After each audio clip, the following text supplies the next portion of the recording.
c'est nous. Bonjour, bonjour, je crois que vous êtes là, que vous m'entendez cette fois-ci. On est sur la route et en direct de la Maison des Vins de la Côte. Une émission spéciale, ça y est, dans la région, la tradition est lancée.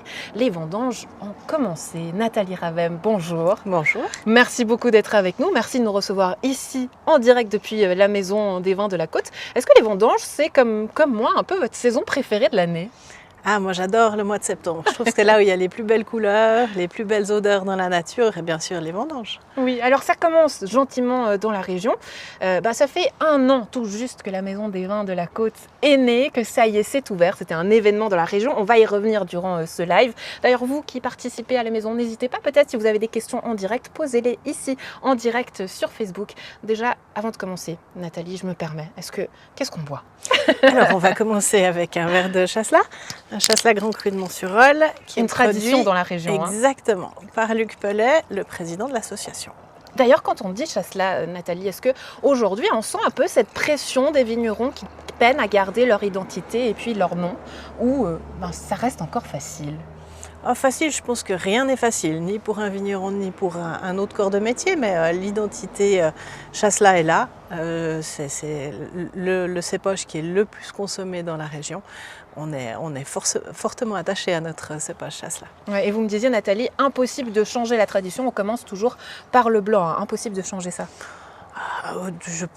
Pourquoi vouloir changer absolument les choses qui sont ancrées depuis des générations ? Moi, je trouve que le chasselas est vraiment le vin d'apéritif par excellence. Ouais, santé. Santé.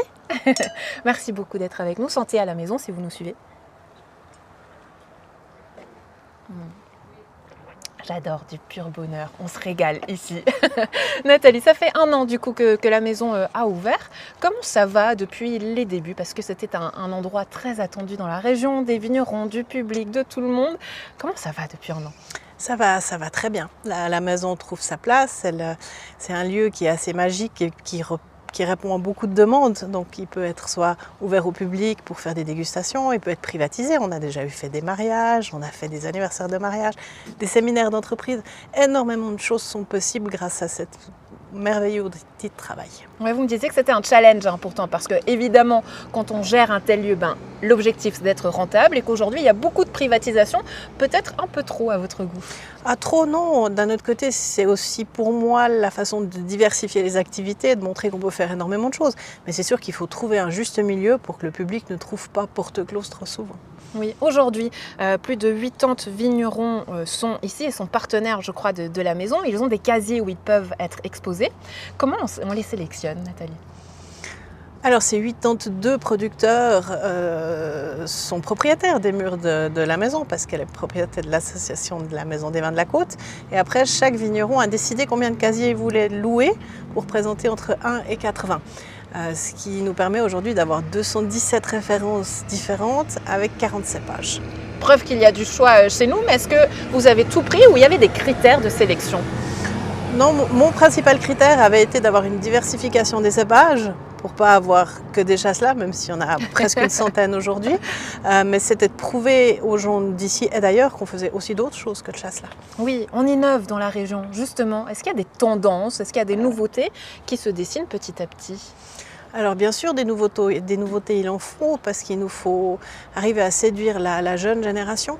Parce que les buveurs de chasselas, je dirais, c'est une génération qui est vieillissante. Et les jeunes aujourd'hui, ils ont goûté d'autres choses, ils sont adeptes d'autres produits que le vin, donc il faut qu'on puisse les ramener au vin. Et à mon avis, ça va passer et ça passe par des spécialités comme le viognier, comme le chardonnay, comme le sauvignon, qui ont tout à fait leur place ici. Oui, c'est intéressant, c'est-à-dire que cette jeune génération ne s'intéresse pas forcément au vin ou peut-être du vin sans alcool ? Alors, vin sans alcool, ça c'est Je dis un gros mot. C'est un long débat. Non, moi je pense que le vin sans alcool est une boisson qui a un rôle social et convivial à jouer. De la demande, il y en a. Il n'y a qu'à voir la place que ça prend dans les supermarchés aujourd'hui. La demande, il y a. Donc d'un autre côté, pourquoi pas en produire ici au lieu de laisser la place aux étrangers ? Oui. Vous avez parlé et vous avez lâché le mot supermarché. Ça, on sait que c'est un enjeu, évidemment, le commerce, la vente des vins. Beaucoup de vignerons aujourd'hui sont inquiets, notamment par rapport aux vins étrangers. Il y a une concurrence qui est très très rude. Vous qui êtes au contact avec eux au jour le jour, ils vous disent quoi, ces vignerons, et c'est quoi leur plus grosse inquiétude ? Quels sont les retours que vous avez du terrain ? Leur plus grosse inquiétude, c'est d'arriver à vendre leur vin et puis il faut qu'on puisse aller reconquérir ou conquérir surtout le marché suisse allemand. Je pense qu'il y a un gros travail de marketing à faire pour redorer un petit peu l'image du chasselas, mais il faut surtout que les vignerons soient fiers de ce qu'ils font. On a des grandes cartes à jouer et à mon avis, il y a beaucoup de choses à faire pour faire la promotion de ce vin vaudois. On peut comprendre cette frustration et cette tristesse des vignerons qui se disent mais finalement on a une richesse qui est incroyable chez nous et on continue d'importer du vin étranger. Mais dans tous les pays du monde, on importe du vin étranger. Donc ce qu'il faut, c'est prouver que le nôtre est meilleur, qu'il n'est pas forcément plus cher. Et puis il faut arriver à s'imposer. Ouais, je pense qu'il y a moyen de le faire. Ça, c'est joli. En tant que maîtresse de maison des vins de la Côte, vous dites justement cette compatibilité et avoir du vin étranger, mais du vin suisse, c'est possible. Il faut juste se démarquer. C'est ça. Il faut se démarquer et puis il faut surtout prouver que les vins de la Côte d'aujourd'hui ne sont plus les vins d'il y a 35 ans en arrière. Il y a des progrès énormes qui ont été faits au niveau de la qualité, mais maintenant, il faut aller le vendre, ce vin. Ouais. Et puis on le voit, et vous allez le voir tout au long de cette émission, c'est souvent des histoires de tradition, des générations et des générations qui se transmettent les vins, les domaines. On va en rencontrer d'ici quelques instants. Nathalie, qu'est-ce qu'on a en termes de rouge? Allez, je passe Alors en termes de rouge, on va rester sur quelque chose d'assez classique, c'est un gamay. Et comme on est encore dans des jolies journées estivales, c'est un vin léger, fruité, qui ira tout aussi bien à l'apéritif qu'avec les dernières grillades de la saison. D'accord, donc recommandation pour les grillades, ça sent très très bon. Qu'est-ce qu'on sent au nez? C'est très fruits rouges comme ça, un petit peu framboise, cerise.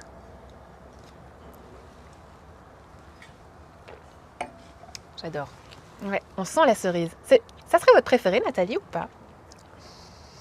Moi, j'ai pas de vin préféré, ça dépend du moment, des gens avec qui on est, de ce qu'on a envie de faire, de ce qu'on mange, donc ça sera différent tous les jours.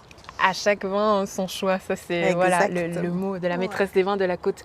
Revenons un petit peu sur ces vendanges si vous le voulez bien, parce que on le disait, c'est une tradition qui commence dans la région. Vous qui êtes ici, on voit cette vue qui est juste sublime, on le voit, ça s'active là juste derrière nous. Comment vous vivez cette période et puis cette première, parce que c'est une première saison des vendanges quelque part pour vous, parce que en octobre dernier vous ouvriez, j'imagine que vous étiez un petit peu au four et au moulin. Là, de voir que comme ça, toutes ces petites fourmis qui commencent à s'activer, ça fait quel effet? C'est de l'effervescence, on va vivre en même temps que les vendangeurs. C'est beau de voir ces vignes qui maintenant sont encore vertes, pleines, chargées de raisins. Et puis d'ici quelques semaines, il n'y aura plus les raisins, les couleurs vont tourner, puis l'automne va s'installer. Ouais, il paraît que c'est une très très belle cuvée qui s'annonce. C'est quoi vos pronostics?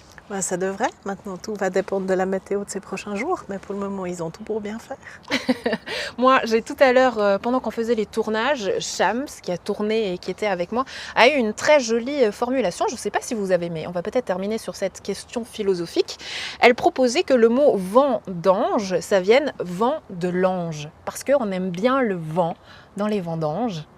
Ça vous parle? Ça vient d'où ce mot vendange? Et est-ce que vous savez, Nathalie Ravet? J'avoue, je ne me suis jamais posé la question d'où pouvait venir ce mot. Mais le vent est important. Mais le vent est important parce qu'il sèche les raisins. Et un petit mot sur notre région, parce que le terrain est particulier, il peut être très calcaire, il peut avoir ses spécificités. Dans notre région ici, c'est lesquelles et comment peut-être définir les différentes richesses ici de nos vignes? On a la chance d'avoir un terrain qui donne des vins très minéraux, donc très francs, très droits, avec une belle acidité. C'est vrai que c'est des belles terres à chasselas. Donc, mais ça donne aussi maintenant, grâce à la diversification des autres vins, et le climat nous aide à pouvoir cultiver des cépages qui n'étaient pas envisageables il y a quelques décennies. Nathalie Ravet, merci beaucoup d'avoir partagé ces quelques instants avec moi en direct sur Facebook, en direct depuis la Maison des Vins de la Côte. Je vous fais un petit santé avant d'aller retrouver nos invités suivants d'ici quelques instants. Santé à vous qui nous suivez. N'hésitez pas à poser vos questions en direct si vous en avez. On peut peut-être en parler ensemble autour d'un verre. Est-ce que vous êtes plutôt blanc ou rouge ? Allez choisir. En attendant, je vous propose d'aller justement à la rencontre de certains vignerons de la région et d'aller à la rencontre des Barbets, le domaine de Sarraud-Dessous, grand cru de loin. La spécificité et le vin de la maison, c'est une certaine licorne, c'est un peu leur marque de fabrique. Et pourquoi on est allé là-bas? Eh bien parce que c'est leur dernière saison aux Barbets. Ils vont céder le domaine à Romain Crozat. La succession est en train de se faire. Eh bien, dernière vendange avec Shams. Bonjour, je suis avec Éric Barbet et Françoise Barbet, chef d'exploitation et vigneronne du domaine dans lequel nous nous trouvons à Sarraud-Dessous. Comment vous allez? Ben, très bien, merci. On est à la veille des vendanges, on est heureux, on a une magnifique récolte qui se prépare. Oui, on a de la chance avec la météo. Parfait, on l'espère comme ça 2 semaines maintenant. Ça serait Et- parfait. Et moi, j'y connais rien en vendange. Est-ce que vous pouvez m'apprendre un peu les subtilités des manipulations? Vous pouvez me former? Alors, tout à fait, tout à fait. Donc, tout à fait, On commence par quoi? on va commencer là par du chasselas. Demain, on va commencer les vendanges par du pinot gris, qui est vraiment le plus mûr des cépages. Donc, on va pinot gris, ensuite pinot noir, après du gamay. Et dans 4 à 5 jours, le chasselas. Donc là, c'est du chasselas. Voilà. Et comment je choisis la belle grappe? Voilà, alors en fait, c'est assez facile à choisir puisque toutes les grappes sont belles. Mais là, je vais choisir les plus belles. Je vais faire un tout petit cajot pour offrir à nos visiteurs demain du magnifique raisin de table. Ok, très bien. Alors, je vous écoute. Je fais comment? Alors, je ne sais pas qui veut prendre le sécateur, mais on va commencer par là où vous avez une grappe comme ça. Oui. Et tout est bon, il y a juste un petit grain là qui n'est pas bon. Mais sinon, la grappe est magnifique. On peut la mettre dans le cajot. Elle a une deuxième. Il y a aussi 2 grains qui ont eu je ne sais D'accord. quoi. On mais- enlève les quelques grains abîmés, mais vous coupez quand même assez Tout est court la bon, tige. Tout est magnifique. Ok. Après, si on devait aller directement au pressoir, là, tout est à prendre comme ça. Hein. Il n'y a rien à trier. Donc, c'est pas ces 2 ou 3 petits grains secs, ça ne gêne pas du tout. Ça va, Alors, ça est-ce va. que j'ose vous prendre votre sécateur? Ça se Oui, partage? Ça se tout à prête? fait. Alors, Ok. passez-moi votre micro. On inverse. Voilà, oui, oui, vous celle-là, pouvez par prendre celle que vous voulez, oui, tout à fait. Oui? Tout à fait, oui. Et Elle est belle aussi, vous coupez le manche où vous voulez, mais vous ne Ici? coupez pas les doigts. Oui. Là? Voilà, oui. Ah, ok. Ah, ben voilà. Quelques grains fait tomber tombent par quelques terre, grains. mais c'est pas grave, voilà. Et après, elle m'a l'air parfaite. Voilà, elle est parfaite. Super, c'est ma première vendange. Voilà, bah bravo, l'exercice réussi. Merci, vous aussi. Très bon journaliste. Merci. Je vous rends ça. Et du coup, ça va être vos dernières vendanges. C'est quand la retraite pour vous deux? 31 octobre officiellement. Ça s'approche? Ouais, vraiment, cette fois, c'est réel. Hein? Et ça vous fait quoi? On se sent comment proche de la retraite? Est-ce que c'est un peu de nostalgie? Est-ce qu'on est soulagé? J'arrive pas à me rendre compte. Pour moi, je me réjouis beaucoup, surtout qu'on va dans un village qu'on aime beaucoup déjà, dans une maison qu'on aime beaucoup, et puis on a un petit peu de vigne autour pour occuper le patron. Parce qu'en Donc, fait, pour moi, c'est bien. j'ai appris du coup en arrivant, on peut se déplacer, Oui. que vous vivez ici en fait à l'année. Oui, bien sûr. L'appartement, c'est un appartement de fonction avec le travail de vigneron. Donc, en fait, quand on est à la retraite, on doit le laisser pour notre successeur. Oui. Qu'on va bientôt rencontrer, donc qui s'appelle Romain et qui a 30 ans, c'est ça? Exactement, oui. Il aura 30 ans le 4 octobre. Et donc là, on se trouve à l'endroit où vous avez fêté votre départ à la retraite parce que en plus d'être vigneronne et chef d'exploitation des vignes, vous êtes aussi des fêtards. Exactement, on avait l'habitude d'organiser un concert chaque année autour du 15 novembre. Pendant 20 ans quand même. Hein. Pendant une vingtaine d'années, effectivement. Et comme cette année, on ne sera plus là le 15 novembre, on a décidé, mon épouse a eu l'idée de réinviter tous ces groupes-là pour faire un mini-festival.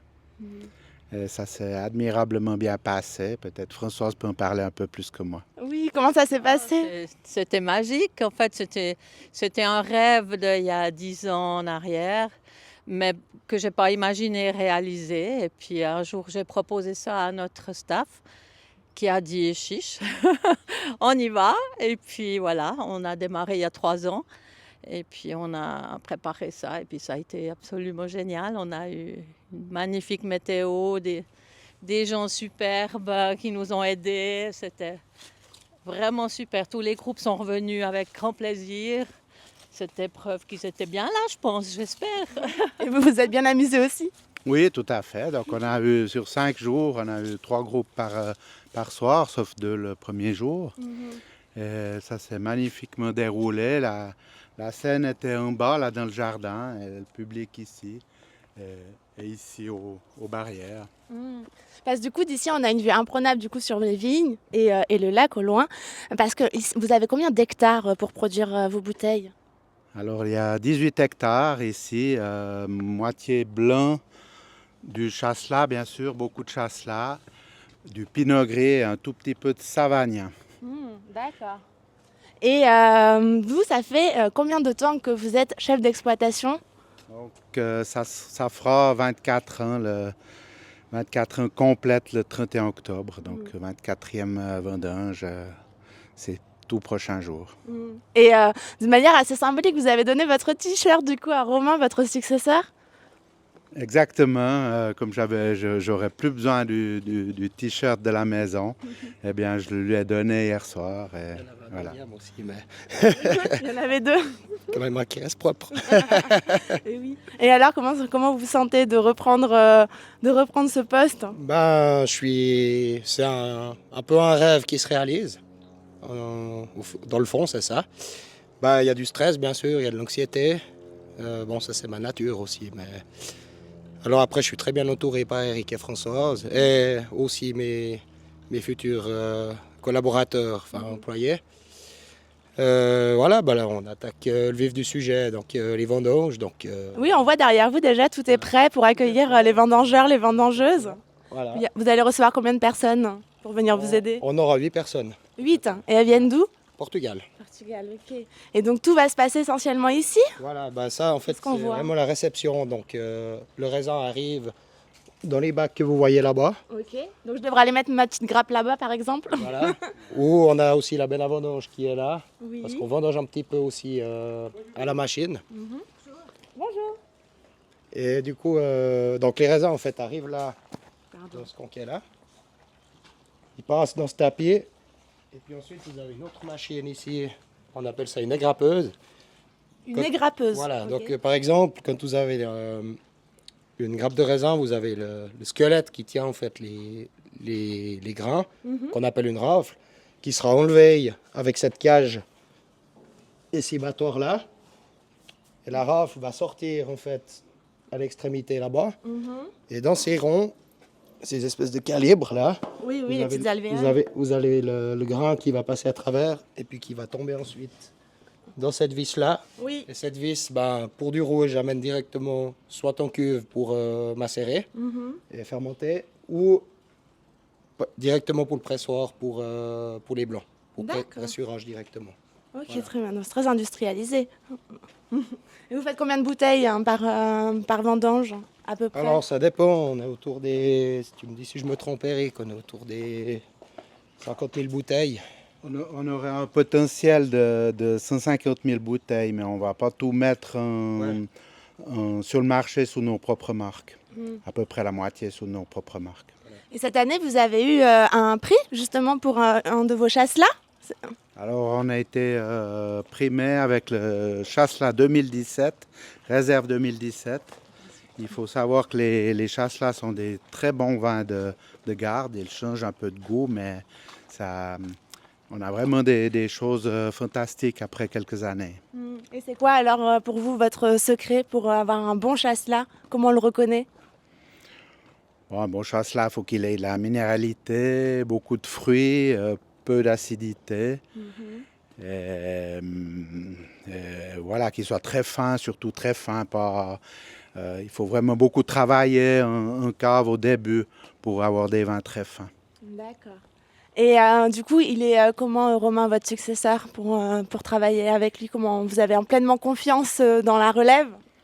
Oui, tout à fait. Ça fait plus de 10 ans que je le connais, même plus petit, je l'ai vu enfant, mais ça fait plus de 10 ans que je l'ai vu travailler. C'est pour ça que j'ai eu l'idée que ce soit lui qui me remplace.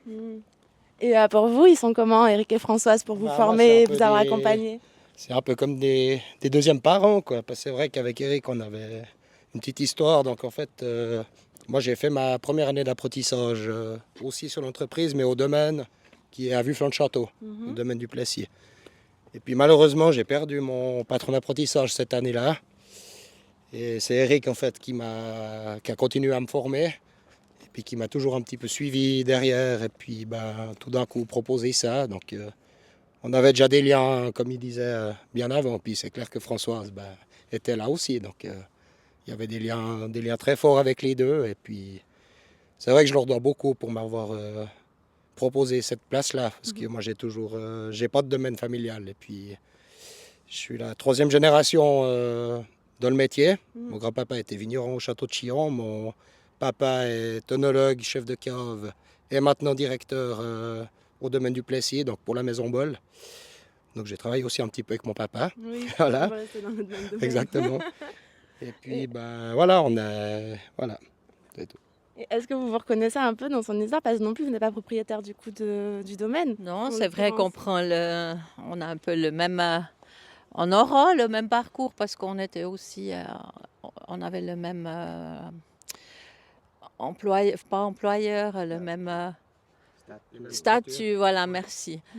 Alors c'est vrai qu'on se voit un petit peu derrière, là, c'est cool parce que je crois que ça va se passer très bien avec Romain. Vous faites confiance, c'est bon, vous êtes rassurés. Oui, totalement, oui. Faut demander plutôt la question à Eric. Oui, il m'a dit que oui. Il m'a dit que Je oui. l'ai dit avant, ouais, je l'ai dit. Ok. Eh bien, merci beaucoup pour cette visite. Et on vous souhaite tout de bon pour ces vendanges. Et j'espère que vous aurez une nouvelle médaille de cette cuvée 2025, la dernière des Barbets. Merci, merci, on espère aussi, mais l'année est vraiment magnifique. Est-ce Voilà. que vous allez faire quelque chose pour cette dernière vendange pour marquer le coup à la fin? Au milieu. Au milieu? Au milieu, on va faire une soirée raclette, musique. On fait au milieu pour cueillir encore tous nos vendangeurs. Si on fait à la fin, on a le risque qu'il y en a qui soient déjà partis. Alors on fait au milieu, comme ça tout le monde est là, nos amis, les vendangeurs. Oui. C'est très sain. Vous faites la fête, le vin, c'est le paradis de Dionysos. Oui, il faut partir avec le sourire. On a envie de ne pas être triste. Mais ça se voit. Merci beaucoup. Merci pour la alors, visite. au revoir, hein. Merci. Merci. Bye bye. Je sais pas vous, mais moi, en tout cas, j'ai très envie de rejoindre les Barbets pour cette grande fête et cette raclette. Vous qui êtes à la maison, n'hésitez pas, ils m'ont dit tout le monde est le bienvenu, il n'y a pas de nombre, ils viennent, on ne sait pas quand ils repartent, mais en tout cas, c'est comme à la maison, un mot qu'on aime bien chez NRTV. Vous qui nous suivez en direct depuis les réseaux sociaux, et notamment Facebook, on est toujours en direct depuis la Maison des Vins de la Côte pour célébrer le début des vendanges. Et oui, dans la région, ça commence. Les vendanges, c'est une période de fête et de célébration. On a donc choisi de parler célébration avec nos invitées suivantes. Isabelle Guigné, bonjour. Bonjour Andrea. Vous êtes membre du comité de la Fête de la Vigne, 13e édition du nom, le Ton des Vendanges, célébration, et ce qui seront célébrés les 3 et 4 octobre prochains du côté de la ville de Nyon. Bonjour Coraline Wurstenberg. Bonjour Andrea, merci de m'avoir invitée. Je suis ravie de vous recevoir ici à la Maison des Vins de la Côte. Avec vous, on va parler des Divines, salon suisse des vigneronnes, qui fêtera son 5e anniversaire à Rolle, les vendredis 7 et samedi 8 novembre. D'ailleurs, vous êtes venu bien accompagné en bulle cette fois-ci. En même temps qu'à faire, c'est les vendanges, donc on fête, donc quelques bulles. Eh bien, je vous laisse servir et je vous propose qu'on commence la discussion avec vous, Isabelle, parce que c'est le retour, donc on l'a dit, de la fête de la vigne. Rendez-vous les 3 et 4 octobre prochains en ville de Nyon. Est-ce qu'il y a des nouveautés pour cette édition ? Alors chaque année, c'est un peu des nouveautés, comme chaque année, c'est du nouveau vin. Cette année, on aura toujours notre bar Le Pétillant sur la terrasse du château, avec, vendredi soir, un partenaire qui fournira des huîtres. Ça, c'est une belle nouveauté. On aura également tout ce qui est déjà habituel avec la vendange de la Duche, la pressée à l'ancienne, le corps des Alpes qui est l'écho des Boirons. Cette fois-ci sans Will Smith. Je suis désolée, on a essayé, mais non. Il n'a pas voulu venir. Il était déjà prêt, malheureusement. Et ensuite, on aura tout plein d'activités, dont la dégustation. Et comme l'année dernière, suite à son succès de la première édition, une initiation à la dégustation faite par la Cave de la Côte. Donc si je vous entends, les traditions sont toujours là, mais la fête de la vigne, c'est aussi l'occasion d'innover, d'allier tradition et innovation. Comment vous faites ?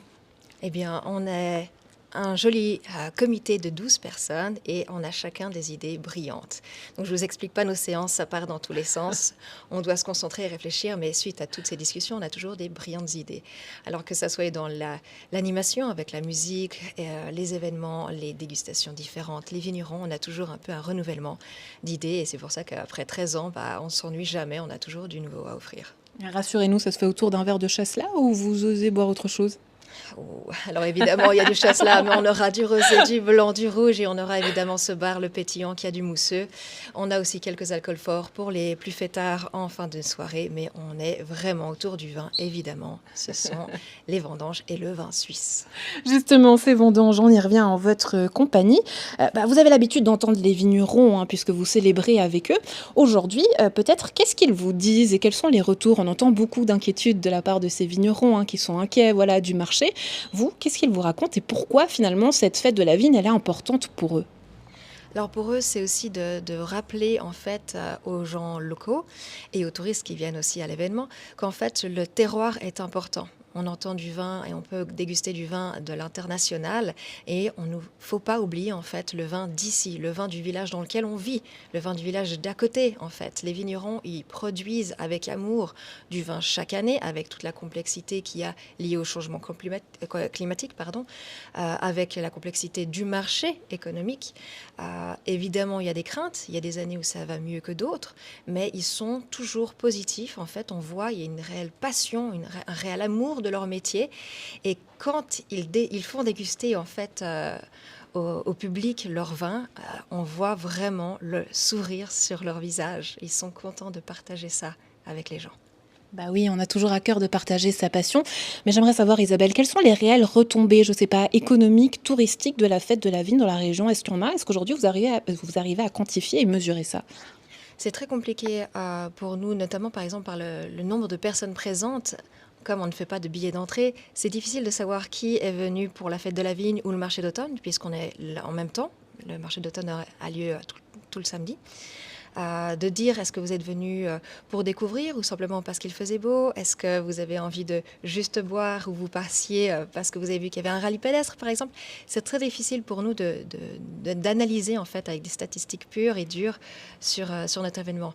On est assez clairvoyant sur le fait que le temps fait une grosse différence. Comme pour les vendanges, j'ai envie de dire, la pluie amène moins de badauds que le soleil. Bon, là, on est rassurés, ça se présente plutôt bien puisque le soleil est en rendez-vous pour ce début des vendanges. Coraline, le salon des vignes, on va y venir, c'est un peu plus tard dans l'année, c'est le vendredi 7 et samedi 8 novembre, ce salon suisse des vignerons qui fête cette année son 5e anniversaire, une date importante, mais rappelez-nous déjà, quel est le but du salon des vignerons? C'est de mettre en avant les vignerons et le côté féminin? Voilà, c'était effectivement de mettre à l'honneur les vignerons qui sont toujours une minorité en fait dans le monde du vin, même si elles sont très présentes et que nous ne sommes plus des bêtes curieuses. Et donc les rassembler pour qu'elles puissent parler de leur passion, comme les vignerons, nous sommes tous des passionnés.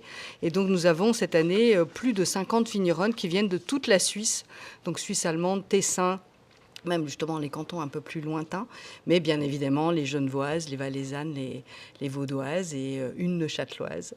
Donc ça fait plaisir de les voir. En plus, il y a une émulation entre nous vignerons, parce qu'on discute, on va déguster sur le stand de l'autre, etc. Et les gens sont intéressés de voir que nous produisons des différents crus, que nous innovons pour certaines choses, que sinon nous faisons aussi dans la tradition. Et donc, c'est vraiment un grand, grand plaisir. Oui, on parlait tout à l'heure des nouveautés et des tendances avec Nathalie Ravet. Aujourd'hui, selon vous, quelles sont les tendances et qu'est-ce que vous allez présenter du côté des nouveautés? On parlait beaucoup de cette jeune génération, je ne sais pas si vous êtes d'accord avec moi, qui peine et qui n'aime plus trop le vin. C'est ce qu'elle nous disait en tout cas. Je ne sais pas si vous êtes d'accord avec nous, mais quelles sont peut-être les tendances aujourd'hui, selon vous? Alors, beaucoup de vignerons font du vin bio ou en biodynamie. Certaines font plutôt traditionnelles. Certaines font des vins nature. Il y a vraiment une diversité incroyable parmi tous ces vins présentés. Il y a beaucoup de jeunes qui viennent au salon. Donc, à l'intérieur du salon, nous notons pas trop de jeunes qui n'aiment pas le vin. Nous attendons environ 1000 visiteurs. Donc, il y a toutes les générations confondues. Mais je dirais qu'il n'y a pas vraiment une tendance particulière. Je veux dire, effectivement, on essaye de faire des vins qui n'ont pas trop d'alcool non plus. Ça, c'est des choses que nous essayons de faire. Donc, voilà. Ouais, et vous me disiez que finalement, il y en a pour toutes les fourchettes, tous les goûts. Est-ce qu'il y a des critères de sélection? Pour les exposantes, non, il n'y a pas de critères. Donc, c'est pour ça que ça augmente chaque année et que finalement, nous allons être un peu limités par rapport au lieu. Mais donc voilà, il y en a plus que 50 cette année, alors que l'année dernière, elles étaient 43, 44. Oui. Alors je reviens à vous d'ici quelques instants, vous allez nous raconter votre histoire parce qu'elle est aussi géniale. Moi j'ai adoré votre histoire, Coraline. Une histoire de famille, vous faites partie des pionnières aussi ici dans la région, donc j'aimerais y revenir d'ici quelques instants. Mais une autre histoire, et elle va être racontée du côté du domaine des 4 Vents à Perrois, qui vont commencer les vendanges demain. C'est pour ça qu'ils nous ont accueillis, nous ont dit vous pouvez venir aujourd'hui parce qu'on n'est pas trop dans le jus, en tout cas pour l'instant. Shamsiaz y était, je vous propose de voir ces quelques images. Bonjour Jean-Marie Roch. Oui, bonjour. Ça va? Bien et vous? Mais oui, on se trouve actuellement à Perrois, au domaine La Vaudoise des 4 Vents, avec Jean-Marie Roch, qui est un vigneron et encaveur. Et vous avez reçu récemment 2 médailles d'or. Au Grand Prix du vin suisse, oui, tout à fait. Avec notre Gamay 2023 et notre Merlot 2022, qui est le Merlot est donc finaliste au Grand Prix du vin suisse. Vous allez pouvoir refaire la déco parce qu'il y a beaucoup de prix ici. Oui, alors c'est clair qu'on est, on est toujours très content de recevoir quelques prix. C'est toujours une satisfaction personnelle, évidemment. Et puis après, les clients sont tout contents de voir qu'ils ont acheté un vin qui a fait une médaille. Aujourd'hui, donc ça va démarrer les vendanges, c'est juste? Ça démarre aujourd'hui. On a déjà fait quelques cépages précoces il y a quelques jours. Et aujourd'hui, on va démarrer avec le chasselas, qui est notre plus grosse production, puisqu'on a 75% de chasselas. Et le plus gros du travail va se passer à côté? Au pressoir à côté, oui. En face, on peut voir quelques-unes de vos vignes. Oui, alors on a à peu près un tiers de nos vignes en dessus du village et puis 2 tiers en dessous. D'accord. Donc là, c'est du terroir, c'est des terrains très, très différents d'en dessous. Là, on a des terres avec pas mal d'argile et de calcaire et sous le village, c'est différent, c'est un peu le contraire. Et donc vous êtes spécialisé dans le chasselas? Oui, là, c'est clair que c'est le cépage historique de la région. C'est une spécialité de la région, évidemment. On était 100% chasselas jusqu'à il y a une trentaine d'années et on a commencé à diversifier un petit peu sur le tard avec du pinot noir, Gamaret, Guérin noir, Merlot, etc. Et maintenant, on a 11 cépages différents. Donc ça, c'est du chasselas, c'est le cépage principal de la région et 3/4 chez nous. Alors on voit bien que c'est une grappe qui évidemment a eu beaucoup de soleil cette année, qui est belle, dorée, qui donne envie de manger. Donc si vous voulez faire de la Zaltorbe, il faut prendre des belles grappes comme ça. Après, c'est le soleil qui colore la peau du chasselas. Ça ne veut pas dire que le taux de sucre sera forcément plus élevé, mais ça, c'est bon pour l'œil. Et c'est vrai cette théorie du tout de la réverbération du soleil sur le lac? Oui, c'est clair, les rayons du soleil sont déviés par le lac, après viennent frapper le coteau. Donc ça, c'est pas une légende, c'est tout à fait vrai. Oui. Et pour ramasser tout ça, vous allez avoir donc une équipe de 14 personnes? Oui, 14 personnes qui viennent de Savoie et d'Haute-Savoie. Okay. Et quelles sont les conditions? Elles sont hébergées dans votre domaine? Oui, alors on a des chambres avec salle de bain, il y a tout ce qu'il faut, ils sont nourris, logés, blanchis, il n'y a pas de problème. On a une équipe de personnes à la cuisine qui s'occupent de tous les jours. Et c'est quoi l'ambiance pendant les vendanges? Parce qu'avec un cadre pareil, ça change des vendanges en France, par exemple. C'est clair que certains nous disent que c'est pas du travail, c'est des vacances, parce que le panorama est quand même sympa. Mais c'est quand même un travail qui est assez pénible, parce que cueillir 2 semaines et porter du raisin 2 semaines, c'est assez dur. Mais il n'y a aucun souci, l'ambiance est toujours très bonne, il n'y a pas de problème. Mais c'est quoi le secret d'un bon vendangeur? Pas mal au dos, pas mal au dos. Non, après, il n'y a pas de secret. De toute façon, toutes les personnes sont différentes. De toute façon, il n'y a jamais de souci. De toute façon, un peu de fatigue, des maux de dos, mais ça ne dure pas. Et vous n'avez pas de machine? C'est un choix? Alors, nous, on fait 10% à la machine et 90% à la main. Alors, des machines, il y en a de plus en plus. C'est clair qu'on en voit un peu partout. Ensuite, moi, après, au pressoir, je ne suis pas forcément bien équipé pour recevoir de la vendange à la machine. Il faut être équipé pour trier et presser. Donc pour le moment, c'est pas d'actualité, mais peut-être qu'un jour, ça viendra. Et ça va être un travail de combien de jours? Alors là, nous, il faut compter 2 semaines complètes pour tout faire. Vous avez des attentes particulières? Ça s'annonce comment cette année? Cette année 2025, c'est une belle année, une année assez chaude, solaire, avec un petit peu une période de sécheresse. C'est une année qui était plus facile que l'année passée. L'année passée, on a eu beaucoup de pluie. On a dû lutter assez violemment contre les maladies. Et cette année, c'était plus calme. Le raisin, il est magnifique. Et là, du coup, on est où? On est au pressoir. Là, on est au pressoir, c'est là que le raisin arrive. Le raisin est déversé dans ce fouloir, dans ce décuveur, qui après monte dans le pressoir et après finit dans les cuves. Et on est sur une production de quelle quantité? Ça prend combien de temps? Bon, là, à peu près, on va faire à peu près 80 000 litres de chasselas ici. 80 000? Oui. Il y en aura à boire. Ben, merci beaucoup. Mais de rien, merci à vous. On vous souhaite de très belles vendanges. C'est gentil, merci. Et bonne chance pour le 15 octobre, du coup. Oui, on espère. On croise les doigts.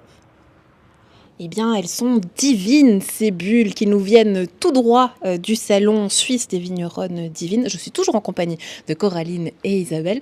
Comment vous le trouvez, du coup? Comment vous les trouvez, ces petites bulles, Isabelle? Divin. Divin, divine, au féminin, s'il vous plaît. Et oui, parce qu'on a parlé de ces fêtes. Le vin est divin, les bulles sont divines. On prend les deux, au masculin et au féminin. Je suis d'accord, à égalité, comme ça. Pas de jaloux, ça c'est bien dit. On a parlé des célébrations et des fêtes, donc la fête de la vigne, 13e édition qui sera de retour les 3 et 4 octobre prochains en ville de Nyon. Et puis le salon suisse des vignerons qui sera lui de retour les 7 et 8 novembre à Rolle. J'aimerais parler un petit peu de vous, Coraline, on l'a promis. Donc chose promise, chose due, parce que vous êtes d'ici, vous êtes à la maison. Votre domaine est juste en dessous, à Mont-sur-Rolle, vous êtes à la maison, mais un domaine très spécifique qui s'est transmis aussi de génération en génération. Vous me disiez, c'était une lignée de filles. On transmettait ce domaine uniquement de filles et vous m'avez appris quelque chose. Alors, les petits garçons, ils avaient les banques et les filles, elles avaient, les domaines viticoles. C'est quoi cette histoire de votre domaine? Racontez-la nous, Coraline. Oui, c'est une très belle histoire. En fait, c'était une tradition genevoise. Que c'est Françoise Berrière, qui était une des premières femmes œnologues de Suisse, qui m'avait raconté ça. Parce qu'en faisant l'arbre généalogique de mon domaine, qui est dans ma famille depuis plus de 350 ans, ça a changé de nom de famille, donc je ne comprenais pas bien. Et en fait, voilà, ce domaine était remis en dot aux jeunes filles. Et les garçons, quand il y avait des garçons, ils avaient les banques. Et ma grand-mère paternelle n'a pas eu de fille, donc c'est pour ça qu'il y a eu mon père pendant un court moment. Et puis, quand il est décédé, j'ai repris, moi, le domaine. Ouais, finalement, c'était une lignée, une tradition. On oublie ça peut-être, mais en tout cas, j'avais cette idée que voilà, le monde paysan était très masculin, que le monde des vignes viticoles était aussi très masculin. Et au fait, non. Pourquoi ça s'est perdu? Alors, on parle des personnes qui travaillent la terre. Et puis, on parle aussi des propriétaires. Donc, je dois dire que ma famille, je suis la première génération à travailler sur le domaine. C'était des propriétaires. À l'époque, il y avait un régisseur qui faisait le lien entre les experts et les propriétaires. Donc, c'était aussi un petit peu différent. Mais c'est vrai que, de toute façon, les femmes dans le monde du vin, elles ont été présentes toujours, que ce soit aux effeuilles, aux vendanges, à la dégustation, puisqu'on parle toujours des femmes dégustatrices ou sommelières. Donc, les femmes existent dans le monde du vin.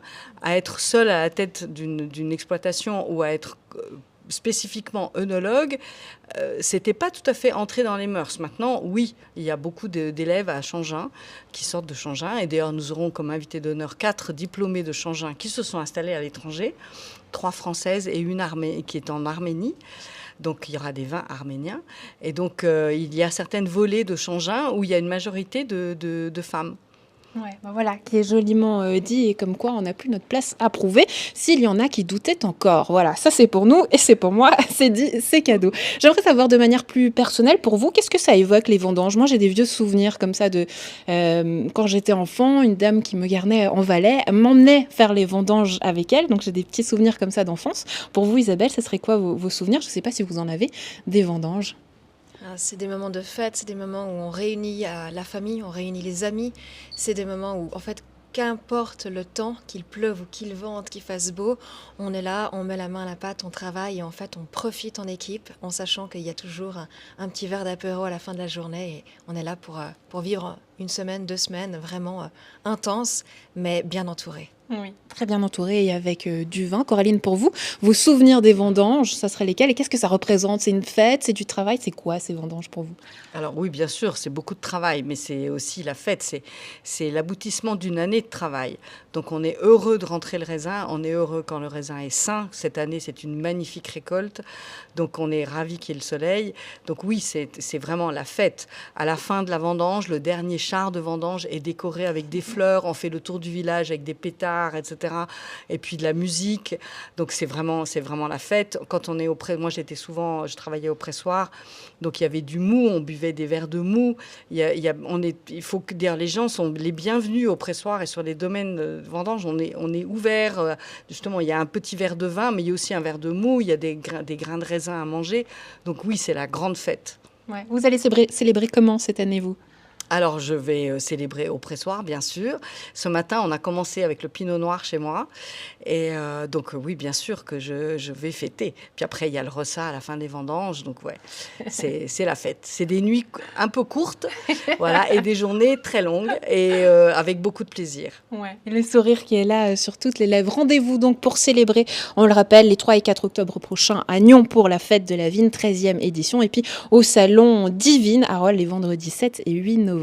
Mesdames, merci beaucoup d'avoir été avec nous. Je vous propose qu'on trinque pour terminer cette émission. Santé à vous qui nous regardez. À très bientôt. Bonne suite de programme. Ciao, ciao. Santé.